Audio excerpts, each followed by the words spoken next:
Hi, this is Rabbi Orlofsky, and welcome to the Rabbi Orlofsky Show. And whether you're listening on Torah anytime, or wherever you listen or watch your podcasts, we are happy to have you aboard. I have to tell you, I got something that I have not gotten in many years, a letter. You know, like on a piece of paper with writing and an envelope that was sent to me by a teenager who was going through a very difficult time. Somebody important in their life died, and they were going through a very rough time. And they said that this podcast really gave them the strength to be able to go on. So what can I tell you? We continue to do important things, and we're happy to have you on board, and we're happy those people who sponsor it. And we have a special sponsor for this week, and it is in memory of Ben Sion Ben Mordechai, Dr. Bert Zadera. His fourth yahrzeit is Chaf Daled Tammuz, which is Shabbos Pinchas in America. The Chambray and Zadera families. Now, I didn't make the connection immediately, but this is Shlomit's father, obviously, who was a Talmidah of mine some years ago. I don't think it will benefit either one of us to say how long ago, but suffice it to say it was some time ago. And the Neshama should have an aliyah, and the tremendous chus. And while you got a real special episode, because occasionally we have guests, and a very limited range of guests that I'm prepared to have on, because mostly people love hearing me. But there are exceptional individuals in this world who I feel it's important for Klal Yisrael to be able to see. Now, in this case, it's almost silly because this person is maybe more famous than me. Let me take a moment to reflect. It could be. Anyway, but we have the schus this week to be with Rabbi Ari Goldwag. Thank you very much. Thank you for having me. Thank you very much. Now, I have to tell you that this is for the viewers out there. Me and Ari go back a long time. West Hempstead?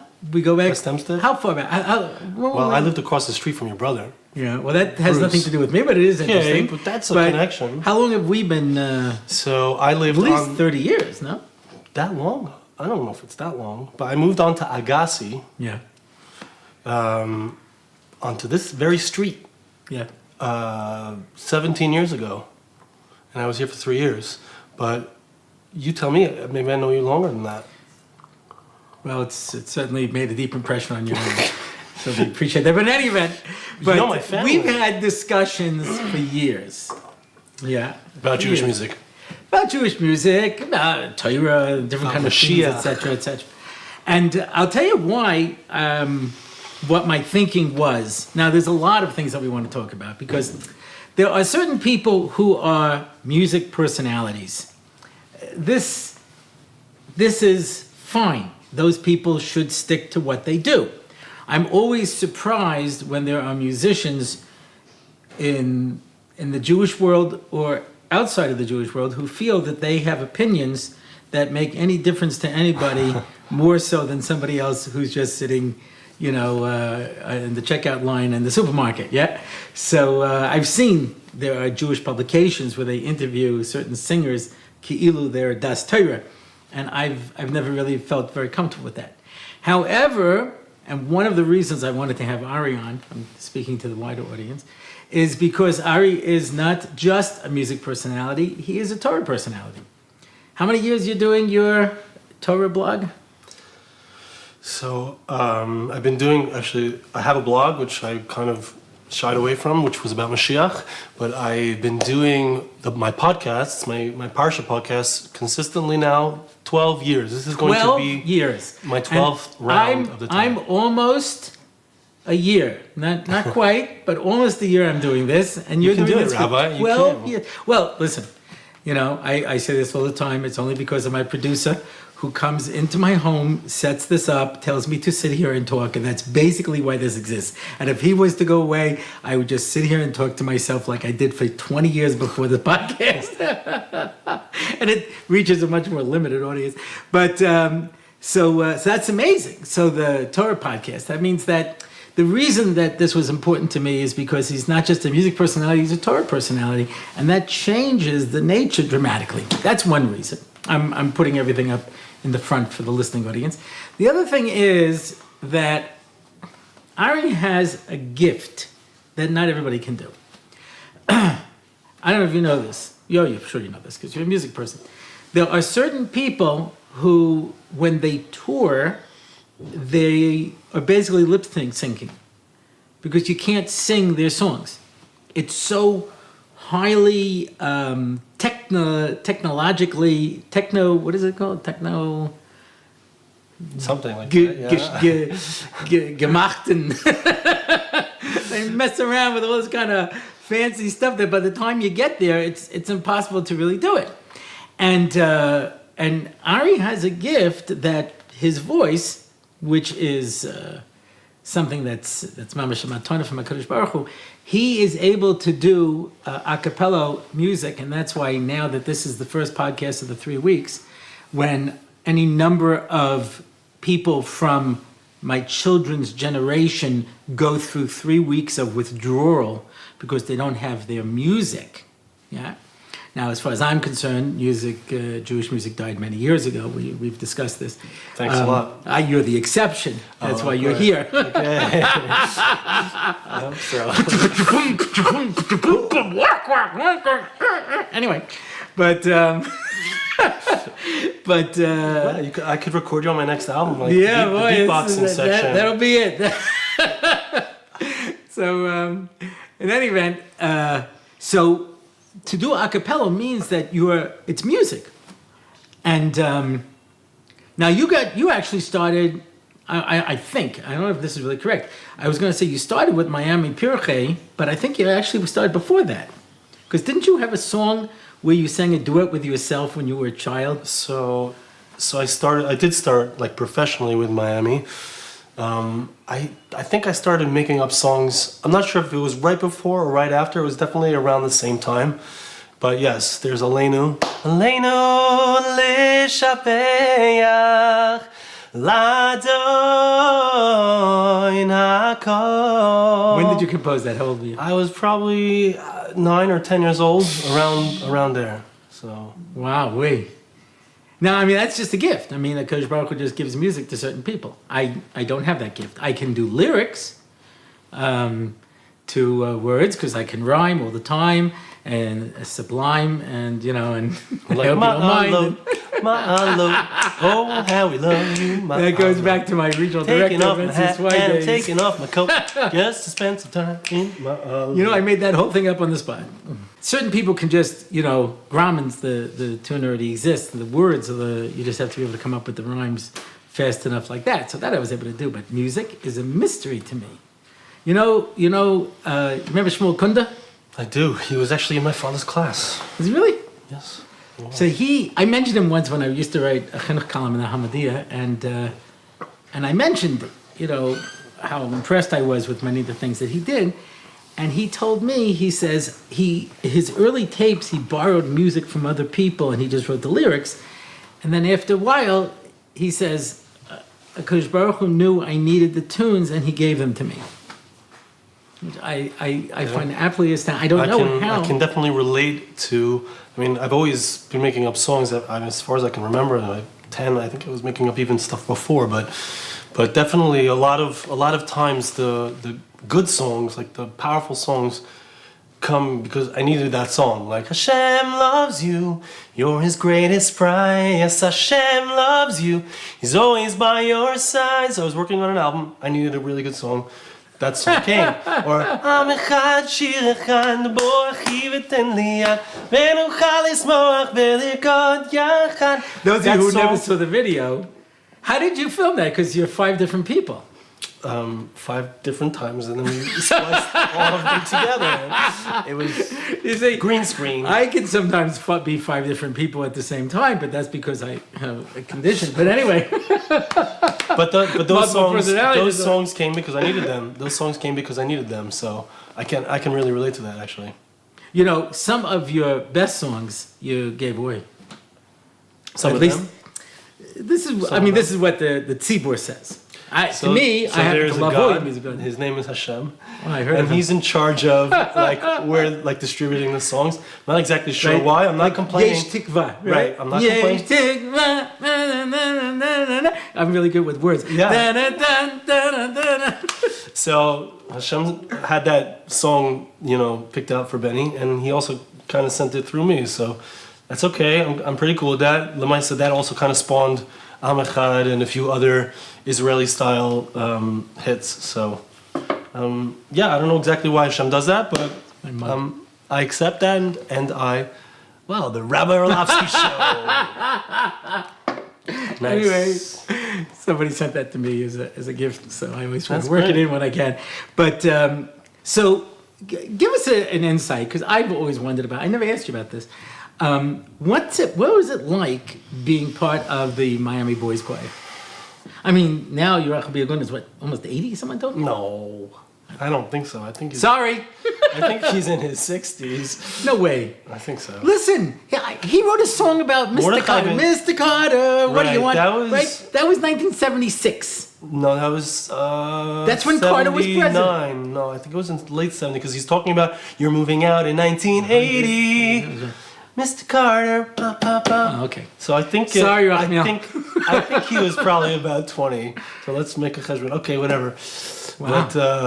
But that gives him about 60, because MBD is like 70. And So I you know were right at the Rachmiel is younger. beginning of the whole thing. So I was there. I was in Miami. I came in 1988.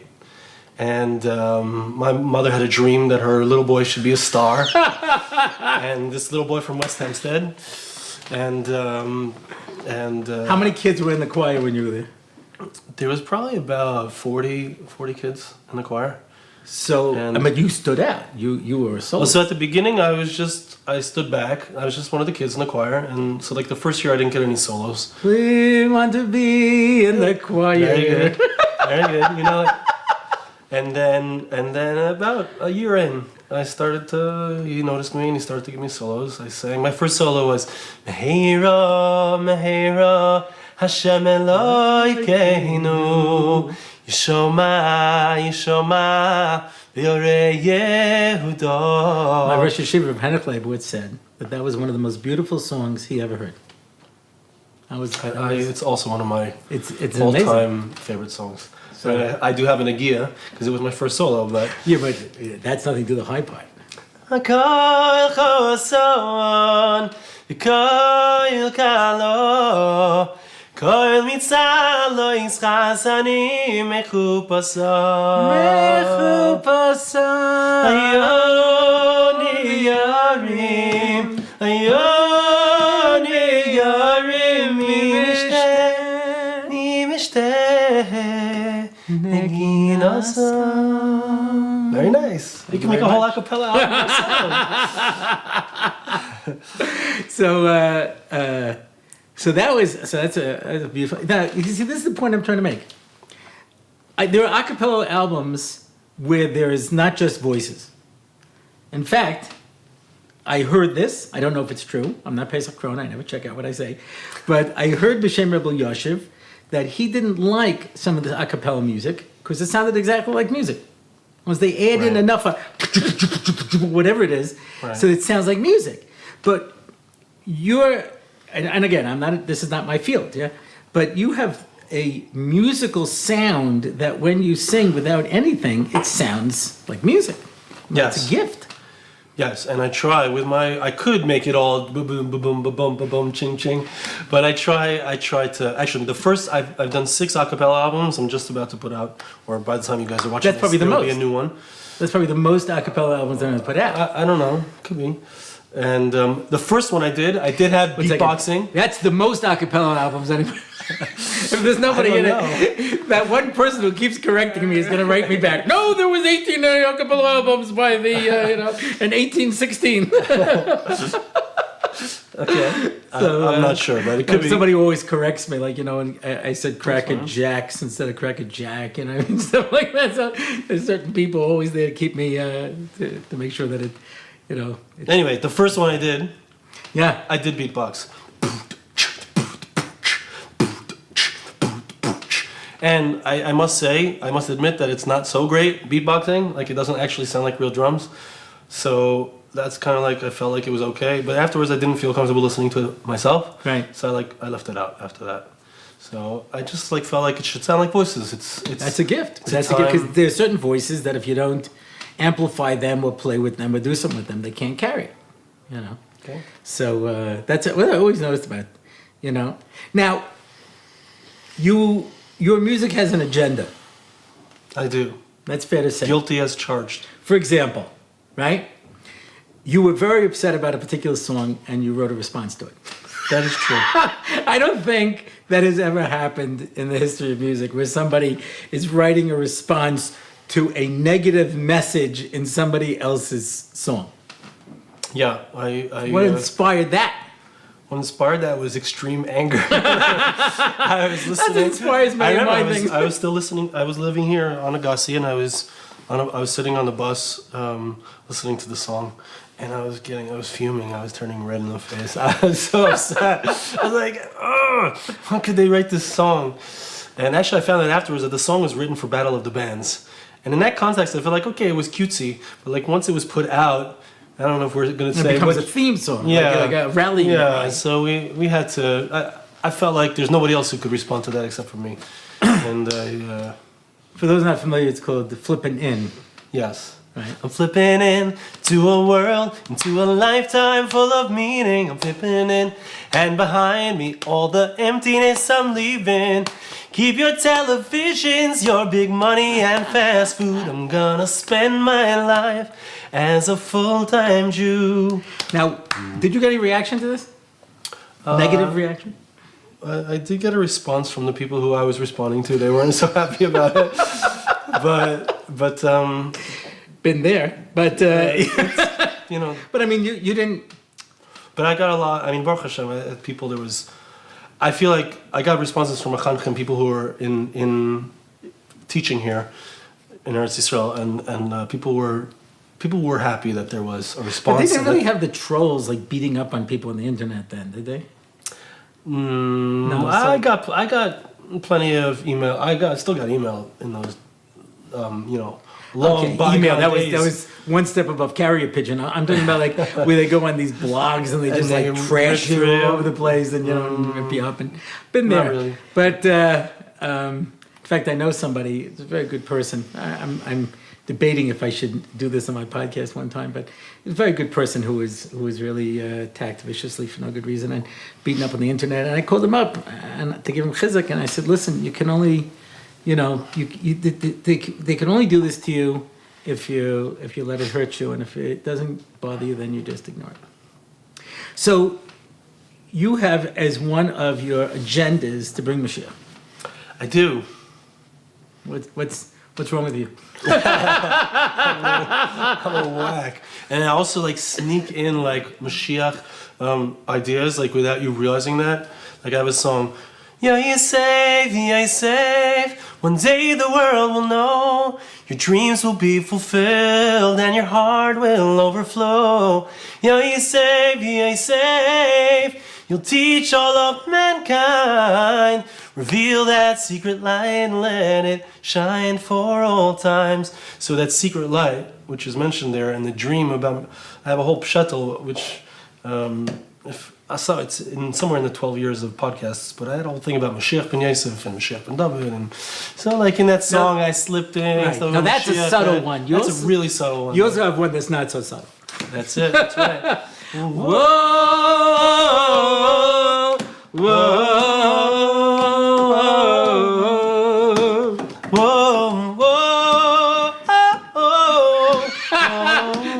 Show it off. Yeah. Where is our hope, our faith, our pride? Where's the desire, the love deep inside? When we say we want Ben David to come, we can't fool ourselves or the Holy One. Whoa, whoa. When did that come out? That came out. It's hard to stop that song, by the way. Yeah, I know. I know, me too. 2008 or 2009. It had to be 2008 because we went that summer to America, and everybody made a mix. You know, you remember when people make mixes? You know, that's after everyone bought albums. You remember back then? I do recall such things. And then put it on the computer. It's hard to remember those times. So then you could take the different songs and put it on. That's not how I made a mix. When I was growing up, we had a dual tape recorder. I did that too. I have to admit it. We'd copy one song to But didn't you have like those funny big CDs? They were like black. The tape? No, those big CDs. Oh, you were talking about LPs? Record. Oh, Yeah, record. but you can't. How could you record from an LP? You hooked it up with from the RCA plug into your tape deck. I did that. Zello Come on, CD. man. I would copy tape to tape. That was about as high tech as I was. I was lucky I could do that. And so everybody made a mix, and everybody's mix had that song on it. So as we were driving around, Right. where is our hope, our faith, our pride? And everybody there's something contagious. I hold that they had a tremendous siyata d'shmaya with that tune because the message was, and the message, for those of you who have not heard the song, is everyone's too busy for Mashiach. Mashiach ben David comes, and this one's doing this, and this one's doing that, and everybody's busy. And they don't even notice that the shofar is blowing. They don't even hear it. They don't even hear it because they're just too busy. I heard from Rabbi Shapiro once. He says, what's pshat with the bas kol? And he says, it's not that there was this big voice that comes out in the sky. Yeah, if you were roi for nevuah, but now there was no nevuah anymore, you heard a bas kol. So you had to be on a level to be able to hear it. He once brought down a shla that said you needed nevuah to see Moshe Rabbeinu. He was so kadosh, so out of this world that you couldn't see him with normal eyes, and so you couldn't hear a bas kol. So, that's really the message. The message is when Mashiach comes, who's going to hear it? The Kotzka, they said, when's Mashiach going to come? And he says, whenever we want him. And that's really what I think what that song captures in such a powerful way. I mean, the song and the words. So what's this new album? You're working on a new album right now. You're trying to get funding for it because everybody steals albums. Yes, that is true. So and you don't want to talk about this. I don't want to be negative, but I know. But I will be positive because Baruch Hashem, I raised over $6,000. Wow. To help produce the album and to produce a video with the album. And yes, making music does cost money. It's not free, even though you can stream it. We get paid about a third of a penny for every stream. So an album like Lone of Sickler Code, which streams... We're talking about when you download it, like for 90 minutes? No. When you stream it, when you play the song on like Spotify or any of these streaming services, we get paid about a third of a penny. So I don't remember the exact numbers, but like about 750,000 streams. 750,000 streams on my album Lone of Sickler Code. Besides, there are 1.5 million streams on YouTube. Doesn't really make enough money to pay for the $70,000 to $80,000 to produce that kind of album. But anyway, so I didn't want to go there. But I am excited that we have this new acapella album. I was like mistapik. I wasn't sure if I should do an album just for the 3 weeks. Like, do people only people like upbeat songs, and I'm gonna do slow songs and kind of a little bit I don't want to say sad. So first of all, you have the Sphera, Right. and you have the 3 weeks. And there are those of us who actually enjoy the a cappella music, I think. I don't know if this is what the general audience is, but... Yeah, my daughter actually tried to put on an a cappella CD, I think yesterday in the car. I was like, what are you doing? I said, turn that off. I'm listening, it's coming out of my ears, it's all I'm doing all day. I forgot who said it. Give me regular music. Somebody said if they had invented television first, before radio... They said people would have said, thank goodness they finally figured out some way to get rid of that picture. In other words, because radio allowed you to use your imagination, your mind. And I think the reason that most people can't do a cappella is simply because they don't have the voice to be able to carry it. And thank you. But thank you, Rabbi Orlofsky. I appreciate it. No, listen. Compliment. You know this, and certainly the people out there know this. I don't go out of my way to say anything nice. If I say it, it's sincere. You know what I mean? When I first got married, so my wife would say, "How does this look?" I say, "I don't know. I don't like it so much." She goes, "Why can't you just say it's nice?" I said, "Because then when I really like it, you won't know. So if I say something nice, you know that I really mean it. So it's a gift." So And after that, you started saying it's nice to everything. no. No. If I thought it was nice, I thought it was nice. Okay. Yeah. A totally different topic, but there's a big problem with shidduchim.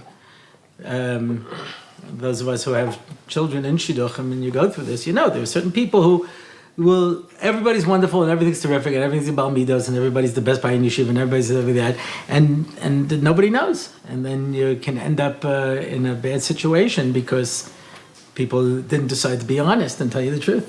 Yeah. I always used to say, it's your best friend who will tell you that you have a piece of toilet paper stuck to your shoe. You understand? And people who don't tell you, it's not because they're so nice, because they don't care enough about you. So if I tell you that I think that it's a gift, I obviously mean it.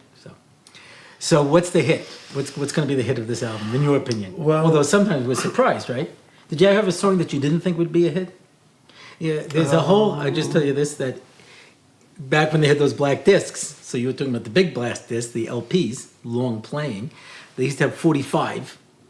And the hit would be on side A, and side B would be another song they stuck on. And sometimes the side B song turned out to be a bigger hit than the side A song. This has happened a number of times with certain groups like the Beatles, certain groups like that. So did you have a song that you thought was like a filler that suddenly became a hit? I can't think of any. All right. Uh-oh. So what do you think is going to be the hit on this album? Well, so I'm not like when I, for example, made the Lone of Sickler Code album a year and change ago, or the Amachad album. So I was like, you knew Amachad was going to be. I knew. I felt it. Yeah, I felt it. And Lone of Sickler Code, I was strong in bitachon. I was like, I really have bitachon around that song, and I really did. And I felt that song also. Those albums, like I felt like I had a tremendous investment. Like on that Lone of Sickler Code album, I spent $80,000. So I had a tremendous investment in it, and it needed to have, and it needed to have that level of bitachon. Really, with this album, that's not really my focus. Like trying to create an album, that's going to have a hit. Many of the songs are old songs. Someday we will all be together. Na, na, na, na, na, na, na, na. Someday we'll be sheltered and warm. Never will we have to express any fear. Our scars and our wounds will disappear. So songs like that. So other songs that are like kind of classic songs. And then there's a few new songs. There's a few songs that I put out and people didn't really notice that I wanted people to hear. There's a really nice song with my son, Moshe Dov, who I have him recorded from a few years ago, and his voice has changed now, so he doesn't sound his voice hasn't completely changed, but it's like a nice kind of blend between his newer voice and his young voice. And then, like you did for yourself. Yes, exactly. And then there's a new song which I literally made up in the process of the crowdfunding. Somebody who's participated in the crowdfunding sent me this beautiful poem, which is about kind of Gullus and Geula. Like it says it's like a mashal going through Jewish history. I'm tongue-tied here, and I was so touched by the song, by the lyrics, that I just spontaneously made up a song around it, and it's really special. It's really beautiful, and so that's going to be, I think, the hit of the album. What's the most meaningful song you ever composed?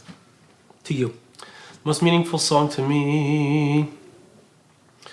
Don't say someday. That's Dina Storch. I didn't write that song.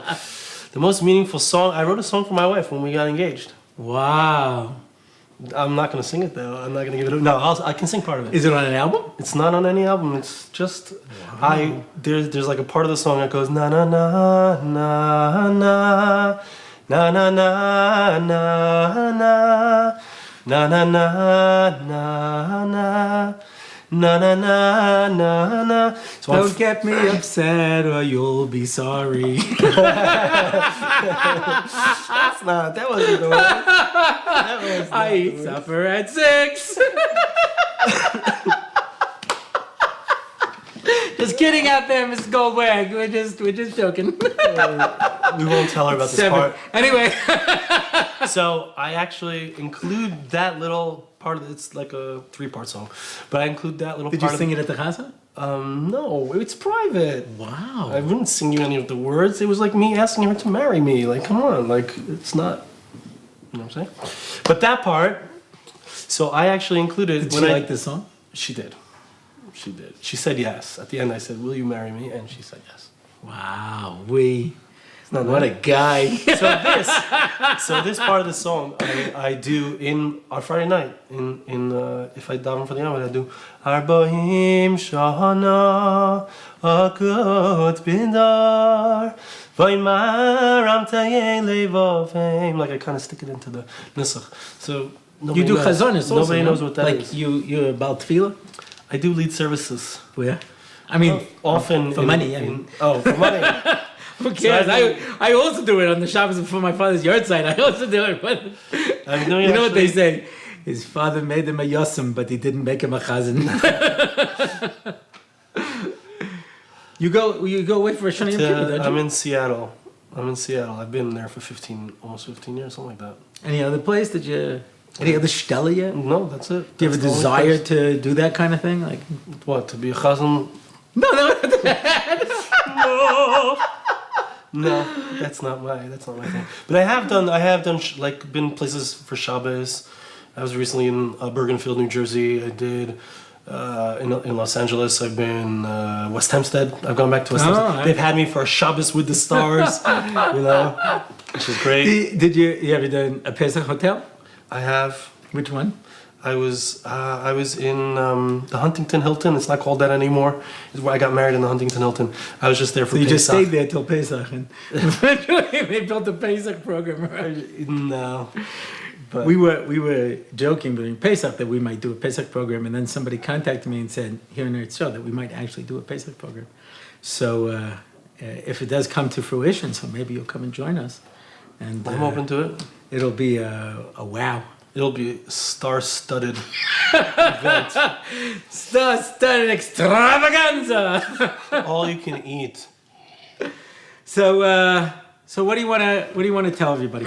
This is, I mean, you have your own podcast. You talk to other people, but there are, I know for sure over 10,000 people. I don't know how many people watch this and listen to this. I don't have the exact numbers, but a lot of people.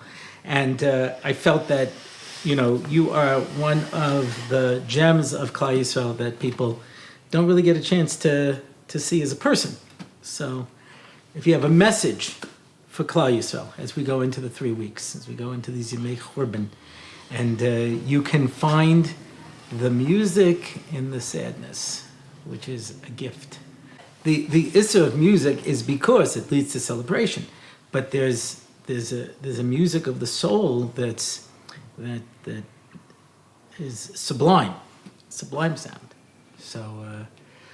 So that's why I really want to have you as we go into these 3 weeks. What's the message for Klal Yisrael? Yeah, so I like how you said it. I always think about there's a Gemara in Rosh Hashanah that talks about the shofar as the shofar is that which brings we do malchus, zichronos, and shofars, and the shofar is that which brings up our tefillah in front of the kisei hakavod. And I see the shofar as it's not literally a musical instrument, but it has that power to move us, just like music moves us.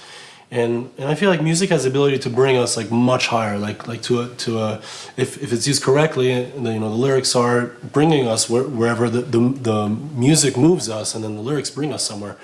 And I think it's interesting on Tisha B'Av we sing on Tisha B'Av, right?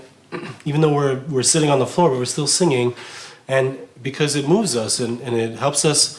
It helps be misabel. There's a song that I have on one of my Cappella albums. Adonai b'chiyah b'tzion u'mispei b'Yerushalayim tirachim tzion v'sivnecha mis Yerushalayim. Hoy tirachim tzion v'sivnecha emos Yerushalayim, oy oy oy tirachem, tirachem Zion, v'sivnecha imois Yerushalayim. And for me, so when I sing that song, and it moves me. It's like it's not so easy for me and for a lot of people on Tisha B'Av to get emotional and to feel the churban, but that song does definitely help me, and I think that music is very powerful, and there's lots of music out there that can be destructive, secular music and stuff with a negative message, and so it's really important to use music in a positive way and to be listening to the songs that move us into the right place. And music can do that, and being in a time of the 3 weeks, certainly, we need the right songs to put us in that mood. And I'm glad that the crowdfunding worked out, because I wasn't sure if people would be interested in that. Everyone just wants to be happy, which is important. We can't serve Hashem unless we're happy, but there's also a time and a place for being somber, lo nagid, not depressed, but to be more serious, perhaps we could say. And there's a time for everything. And music can express that too. Exactly, yeah. Now, if somebody wants to listen to your podcast, where do they go? So the podcasts are also on Torah Anytime. They're also on my website. You're on Torah Anytime? Yes. Wow. Whenever They told me there's 400 people on a waiting list to get on. Okay. So Well, I started there like 7 or 8 years ago. I guess, before everyone was like clamoring to get in. So you can see me there on Torah Anytime. You can see my website. I am on iTunes. What's your website? AriGoldwag.com. Got any music there too? We got some music there too. Even some music. Okay. Well, that's it for this week. There's so much more to say, and like I say, for me, this is a special privilege, because like I say, Ari is one of those exceptional people in Klal Yisrael that I've had the chus to have a kesher with. So that's it. If you want to find out more about this show, go to RabbiOrlofsky.com, where you can add comments, see my upcoming event schedule, contact me directly. If you would like to sponsor an episode, you go to RabbiOrlofsky.com/podcast and click on the sponsor an episode button. And that's it. I'm David Orlofsky, and this is the Rabbi Orlofsky Show.